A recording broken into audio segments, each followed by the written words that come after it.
ಮದ್ದೂರಿನಲ್ಲಿ ಗಣೇಶ ವಿಸರ್ಜನೆಯ ಸಂದರ್ಭದಲ್ಲಿ ನಡೆದಂತಹ ಕಲ್ಲು ತೂರಾಟ ಪ್ರಕರಣ ಸದ್ಯ ಉದ್ವಿಗ್ನ ಪರಿಸ್ಥಿತಿ ನಿರ್ಮಾಣಗೊಂಡಿದೆ.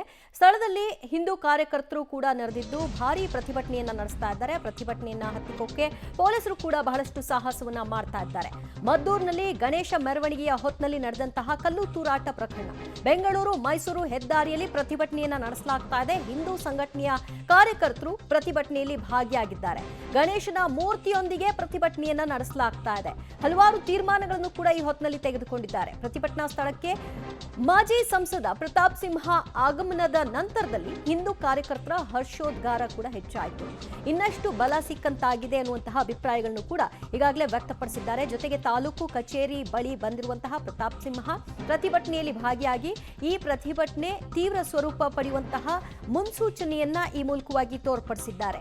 ಸುಮಾರು 20ಕ್ಕೂ ಹೆಚ್ಚು ಮಂದಿಯನ್ನ ಬಂಧನಕ್ಕೆ ಒಳಪಡಿಸಿದ್ದೀವಿ ಅಂತ ಗೃಹ ಸಚಿವರು ಹೇಳ್ತಾರಾದ್ರೂ ಕೂಡ ಇಲ್ಲಿ ಬಹಳಷ್ಟು ವಿಚಾರಗಳನ್ನ ಗಂಭೀರವಾಗಿ ಎತ್ತಲಾಗ್ತಾ ಇದೆ ಮತ್ತು ಪೊಲೀಸರ ಸಂಖ್ಯೆಯೂ ಕೂಡ ಕ್ಷಣ ಕ್ಷಣಕ್ಕೂ ಏರಿಕೆ ಆಗ್ತಾ ಇರೋದನ್ನ ಗಮನಿಸಬಹುದು. ಕೇಸರಿ ಬಾವುಟಗಳನ್ನ ಆರಿಸುವ ಮೂಲಕವಾಗಿ ಹಿಂದೂ ಕಾರ್ಯಕರ್ತರು ಪ್ರತಿಭಟನೆಯನ್ನ ನಡೆಸ್ತಾ ಇದ್ದಾರೆ ಮತ್ತು ತಾಲೂಕಿನ ಪ್ರತಿಯೊಂದು ಗಣೇಶನನ್ನು ಕೂಡ ಮದ್ದೂರಿಗೆ ಕರೆತಂದು ಅಲ್ಲಿಯೇ ಒಂದಷ್ಟು ಭಾರಿ ಮೆರವಣಿಗೆಯನ್ನ ಮಾಡಿ ನಂತರ ವಿಸರ್ಜನೆ ಮಾಡ್ತೀವಿ ಅನ್ನುವಂತಹ ನಿರ್ಧಾರಕ್ಕೂ ಕೂಡ ಬರಲಾಗಿದೆ. ಅದಕ್ಕೆ ಯಾವ ರೀತಿಯ ಅವಕಾಶಗಳಿರುತ್ತೆ ಇಲ್ಲ ಅನ್ನೋದನ್ನ ಕಾದು ನೋಡಬೇಕು.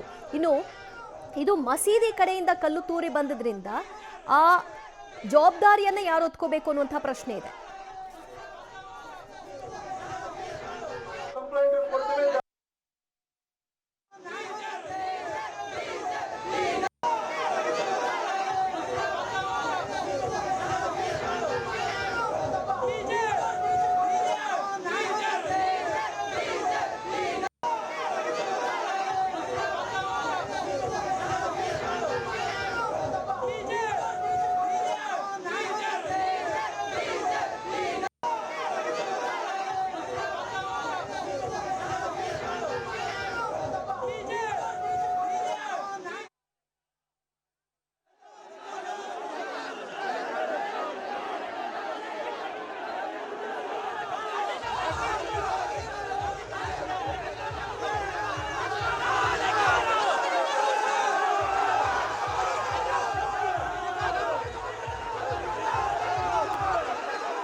ಮದ್ದೂರು ಟೌನ್ ಪೊಲೀಸ್ ಠಾಣೆಯ ಮುಂಭಾಗ ನುಗ್ಗಲಿಕ್ಕೆ ಪ್ರತಿಭಟನಾಕಾರರು ಯತ್ನಿಸಿದ್ರು. ಆ ಸಂದರ್ಭದಲ್ಲಿ ಪೊಲೀಸರು ಅವರನ್ನ ಕಂಟ್ರೋಲ್ ಮಾಡಲಿಕ್ಕೆ ಲಾಠಿ ಚಾರ್ಜ್ ಅನ್ನ ಮಾಡಿದ್ರು. ಜೊತೆಗೆ ತಾಲೂಕು ಕಚೇರಿ ಮುತ್ತಿಗೆಗೆ ಪ್ರಯತ್ನಿಸಿದ ಸಂದರ್ಭದಲ್ಲೂ ಕೂಡ ಇದೇ ರೀತಿಯಾದಂತಹ ಪ್ರಯತ್ನ ಆಯಿತು. ಪೊಲೀಸರ ಮೂಲಕ ಕಂಟ್ರೋಲ್ ಮಾಡುವಂತಹ ಪ್ರಯತ್ನವನ್ನ ಸರ್ಕಾರ ನಡೆಸ್ತಾ ಇದೆ ಅಂತ ಸರ್ಕಾರದ ವಿರುದ್ಧವೂ ಕೂಡ ಘೋಷಣೆಯನ್ನ ಮೊಳಗಿಸಿದ್ದಾರೆ. ಜೈ ಶ್ರೀರಾಮ್ ಘೋಷಣೆ ಮೊಳಗಿದೆ. ಕೇಸರಿ ಬಾವುಟವನ್ನ ಹಿಡಿದು ಪ್ರತಿಭಟನೆಯಲ್ಲಿ ಭಾಗಿಯಾಗಿರ್ತಕ್ಕಂತಹ ಪ್ರತಿಭಟನಾಕಾರರು ಬೆಂಗಳೂರು ಮೈಸೂರು ಹೆದ್ದಾರಿಯನ್ನ ಬ್ಲಾಕ್ ಮಾಡಿಕೊಂಡಿದ್ದಾರೆ. ಪರಿಸ್ಥಿತಿ ಕೈಮೀರಿ ಹೋದಾಗ ಪೊಲೀಸರು ಏನ್ ಮಾಡಬೇಕು ಅನ್ನೋದು ಗೃಹ ಸಚಿವರ ಒಂದು ಮಾತು. ಅಲ್ಲಿ ಗಣೇಶ ಮೂರ್ತಿಯನ್ನ ಇಟ್ಕೊಂಡೇ ಪ್ರತಿಭಟನೆಯನ್ನ ನಡೆಸಲಾಗ್ತಾ ಇದೆ. ಇದು ಕಾನೂನು ಸುವ್ಯವಸ್ಥೆ ಹದಗೆಡಬಾರದು ಅನ್ನೋ ಕಾರಣಕ್ಕಾಗಿ ಪೊಲೀಸರನ್ನ ನಾವು ಕಂಟ್ರೋಲ್ಗೆ ತೆಗೆದುಕೊಳ್ಳಿ ಅಂತ ಹೇಳಿದ್ದೀವಿ ಅಂತ ಹೇಳ್ತಾ ಇದ್ದಾರೆ. ಸುಮಾರು 2,000 ಹತ್ತತ್ರ ಪೊಲೀಸರ ನಿಯೋಜನೆ ಆಗಿದೆ. ಹಲವಾರು ಜಿಲ್ಲೆಗಳ ಪೊಲೀಸ್ ಸಿಬ್ಬಂದಿಗಳನ್ನ ಇಲ್ಲಿ ಕರೆತರೋ ಮೂಲಕವಾಗಿ ಹೆಚ್ಚಿನ ಭದ್ರತೆಯನ್ನು ಒದಗಿಸಲಾಗಿದೆ. ಗಣೇಶ ವಿಸರ್ಜನೆ ಸಂದರ್ಭದಲ್ಲಿ ಎಲ್ಲಾದ್ರೂ ಒಂದು ಕಡೆಯಲ್ಲಿ ಇಂತಹ ಕೀಚಕ ಕೃತ್ಯವನ್ನು ಎಸಗಲಿಕ್ಕೆ ಹಪಹಪಿಸ್ತಾ ಇರುವಂತಹವರ ವಿರುದ್ಧ ಕಠಿಣ ಕ್ರಮ ಆಗಲೇಬೇಕು, ನ್ಯಾಯ ಸಿಗಬೇಕು. ಅಲ್ಲಿಯವರೆಗೂ ನಮ್ಮ ಹೋರಾಟ ನಿತ್ಯ ನಿರಂತರ. ನಾಳೆ ಬಂದ್ ಕೂಡ ಮಾಡ್ತೀವಿ ಅಂತ ಎಚ್ಚರಿಸ್ತಾ ಇದ್ದಾರೆ.